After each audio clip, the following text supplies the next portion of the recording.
Yo, what is up, all you stone cold, super fly, illmatic fish keeping funkadelics? How are you doing? How you doing? If you're new to my channel, please think about subscribing and hitting the notification bell so that anytime I come out with something off my head, fish related, you can be notified as soon as possible. Today I want to talk about my chocolate cichlid, and my experiences with the chocolate cichlid, and what you guys can expect from this fish, if you've ever heard of it before. It's not really all that well known. A lot of people have never seen this fish, or had this fish, and I'll tell you why a lot of people don't have this fish. But they are making headway. I'm seeing more of them out there in recent history, and it's a good thing. I think a lot of people would really benefit having this fish as a first fish, because it's not a hard fish to keep. So okay, let's start out with the basics. Okay, the chocolate cichlid is a cichlid from South America, and it does get about a foot long. All right, it's omnivore, so it pretty much eats anything. Oh, way too fast. What am I doing? So it eats anything. It's not very picky. And temperament, I would have to rate the temperament very low on the temperament scale. It is a cichlid though, so don't sleep on it. But honestly, I gotta say that this cichlid is very, very docile in comparison to all other cichlids. You can keep this fish with severums or warus or geos or angels, and you can even keep them with slightly more aggressive fish. One of the fish that I kept it with, and they made a great match, was an Oscar. I had this fish with my Oscar until my Oscar jumped out the tank. At any rate, I was really surprised because when I got this fish, everybody knows Oscars are notoriously fast growers. Well, this fish caught up with the Oscar in no time. Seriously, no time flat. So I would have to, now maybe it's just my experience with this fish, you know, but this fish grew at the same rate as an Oscar would. Sure as up. And like I said, maybe, you know, this was just my personal experience. I believe I have a female, because a male has is not a nuchal hump, like a big flower horn thing, but it does have a bulge. Mine does not have a bulge at its size, and if at this size, if it was a male, it would have made itself known. Now, okay, one of the reasons why I think this fish would be good for beginners is because it is omnivorous. It is a very, very peaceful fish, and people like to add fish all the time when they're first starting out with other fish, because they just don't want one fish in a tank. Usually that comes on later on in your fish keeping hobby, where you like to have one fish in your tank, but most people, when they start out, they want multiple fish. So this particular cichlid, if you want a big fish, is very peaceful. The biggest problem with this fish, and this is one of the reasons why I think for so long people stood away from this fish, is that it's notoriously shy at first. You know what, by the way, I'm going to get into the coolest aspect of this fish. It's notoriously shy at first.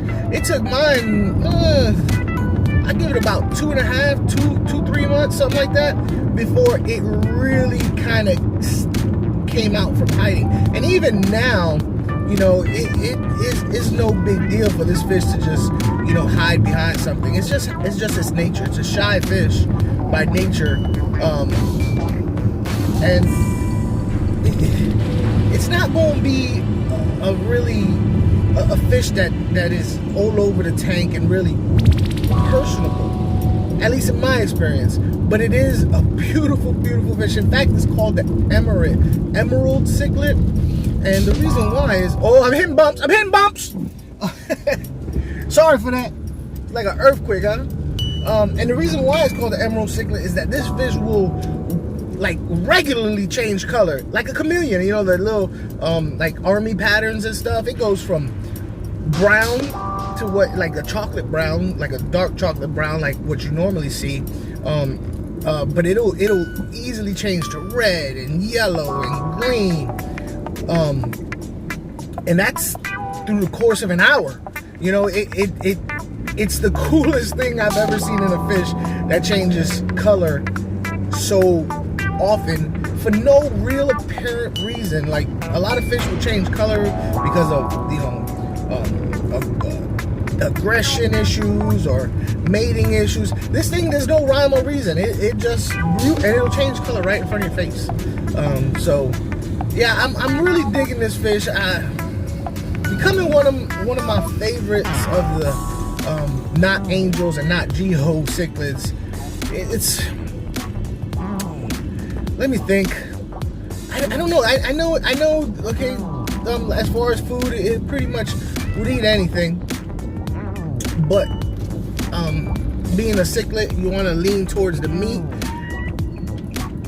You don't want to put it in with something uber aggressive or high strung, like a fish that's always moving around too much or being food aggressive.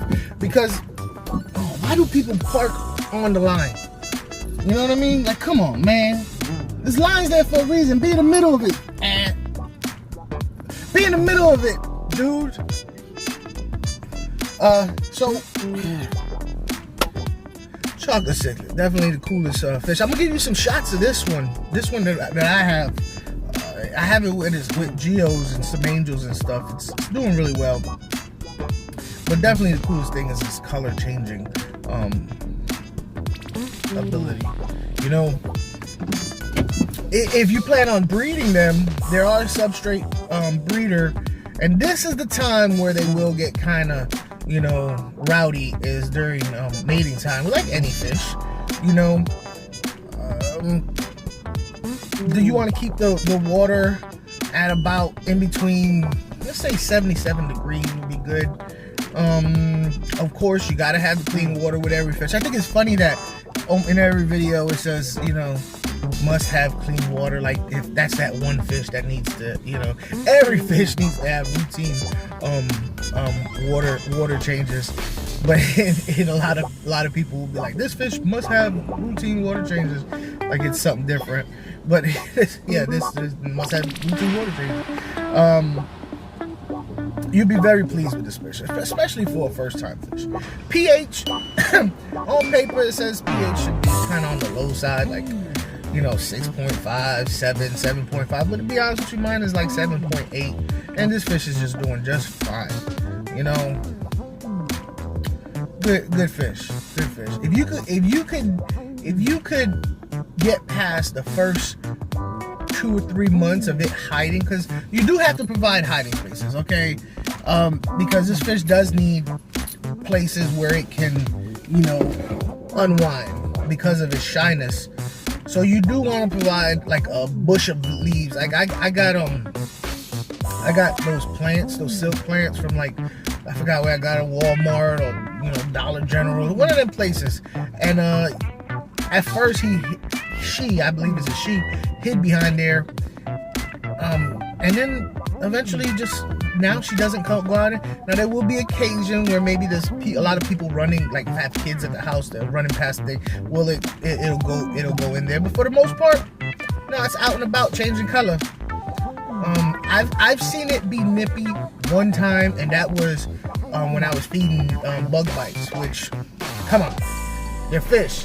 I'm feeding them bug bites. Yeah, they're gonna be a little bit like, yo, this is mine. That's like, you know, that's like little pieces of chicken nuggets. And who doesn't want to fight over chicken nuggets?